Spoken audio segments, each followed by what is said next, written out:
ఏ శుభము నీకు కావాలన్నా శివానుగ్రహముగానే వస్తుంది. శివానుగ్రహము కలిగితే నీ ఇంట సర్వమంగళములు జరుగుతాయి. అందుకే శంకర భగవత్పాదాచార్య స్వామి శివానంద లహరిలో ఒక మాట అంటారు. అసలు శివ నిన్ను చూసి ఏదేదో అనుకుంటుంటారు, అసలు నీ స్వరూపం ఒక్కసారి ఆలోచించు.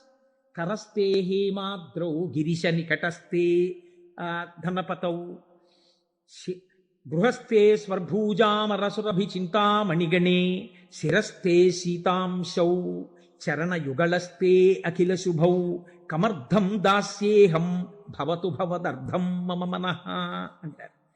శంకర, నాకు శుభం ఇయ్యని అడగడానికి నీకు నేనేమి ఇచ్చివను? కరస్తే హేమాద్రౌ, ఒక చేతిలో నువ్వు మేరు పర్వతం బంగారు కొండ పట్టుకున్నావు, బంగారు కొండే నీకుంది, ఇంకేమివ్వను?